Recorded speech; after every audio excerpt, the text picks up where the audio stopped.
राजा गिद्ध जी। मेरी friends college में मेरा बड़ा मजाक उड़ाती थी कि तुम ये क्या पढ़ती हो, उर्दू पढ़ती हो। आपको पता है ये जो अंग्रेजी मीडियम के लोग होते हैं उनके लिए हाँ तो जी। बड़ा वो अजीब सा होता है जी। हम्म। लेकिन वो एक अजीब और गरीब किस्म की चीज थी जो अभी तक मेरे पास वो नॉवल पढ़ा हुआ है और मैं उससे बोर नहीं होती हूँ। तो ये आपने कैसे लिखा, क्या इंस्पिरेशन थी इसके पीछे आपकी? देखिए जी कि इसके पीछे एक लंबी कहानी है, वो मैं कई मरतबा पहले भी शायद आप किसी इंटरव्यू में बता चुकी हूँ कि यहाँ पाकिस्तान में अमेरिका के दौरान अमेरिका के साथ एक एक्सचेंज प्रोग्राम बना करते थे। आपको शायद आप नॉट इवन बॉर्न में भी दें, ये कोई 80s की बात है। 80s की बात है। तो मेरे मियाँ जो हैं वो उस एक्सचेंज प्रोग्राम में अमेरिका गए। मकसद ये था कि एक दूसरे के कल्चर को देखा जाए, समझा जाए। और अमेरिकन समझते ना कि हमारा कल्चर बहुत अच्छा है जी बिल्कुल। तो ये पाकिस्तान के ऊपर ये क्रिटिसाइज नहीं करते थे, उनके ऊपर ये रोब जमाना चाहते थे कि हम जो हमारा कल्चर अच्छा है तुम अपना कल्चर छोड़ के हमारा कल्चर अडॉप्ट करो। तो इशफाक साहब बाहर गए और वहाँ जाकर मिसेस हेज थी, मिसेस हेज उनके पास रहे बर्कली में।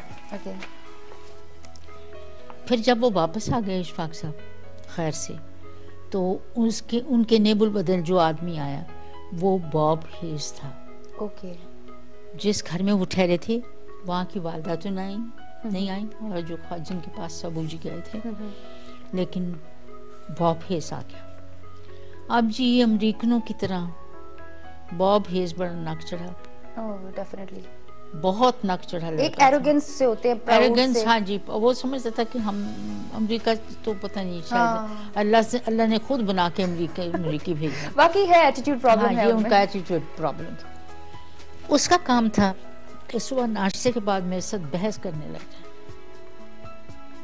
इस कमरे में आता, यहाँ पर्दे खुले होते थे, ये पर्दे तब नहीं थे, ये सोफा भी नहीं थे। यहाँ आके उसने मुझे कहना, मानो आप Can you come for 5 minutes में? कहना इसने रोब से कि मैंने डर के मर कहना हाँ जी यस ज़रूर आना मुझे। अच्छा जी आके बेटा यहाँ पर मैंने उससे खड़े हो जाना, कहना जी ये प्लीज़ टेल मी इस्लाम किस तरह बेहतर है दूसरे मज़हब से?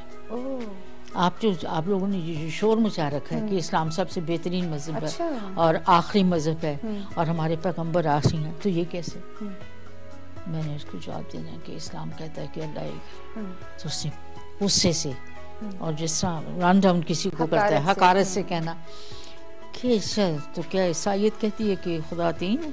अच्छा मैंने लाजवाब, मैंने कहा कल इसका जवाब दूंगी सोच के। दूसरे दिन इसी तरह ये होते होते 1 महीना हो गया, मुझे सही जवाब ना आया। यहाँ खड़े होकर सामने हमारे लॉन जो है ना बेटे जी, इसमें एक दरख्त था, सुंदरी का दरख्त। तुमने कभी सुना?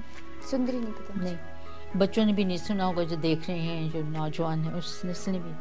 सुंदरी के दरख्त से सारंगी बनती है। सारंगी? अच्छा, सारंगी बनती है। हाँ जी, और उस दरख्त से लोगों का कहना है कि रात के वक्त कोई ना कोई आवाज रू निकलती है सारंगी की। अच्छा जी, बड़ी देर हो गई यहाँ हो गई। मैंने कहा ना कि 1 महीना हो गया उसको मेरे पर रोब जमाते हुए। Yes please tell me what is the difference. मैंने बड़ी कोशिश करी जवाब बनाने की, मुझे आने ना, क्योंकि मुझे मजहब की कोई वाकफियत ज़्यादा नहीं थी। जिस तरह औरतों की मर्जी होती है, मजहब को ऐसे सेकेंडरी जगह दी जाती है। तो जी यहाँ एक दिन मैं शाम को खड़ी हो गई और मैंने कहा कि अल्लाह मियाँ मुझे इस आदमी का जवाब दे कि इस्लाम किस तरह बेहतर है दूसरों से, दूसरे मज़हब से। मैं तो रोना निकल गया, आंसू निकल गए मेरे।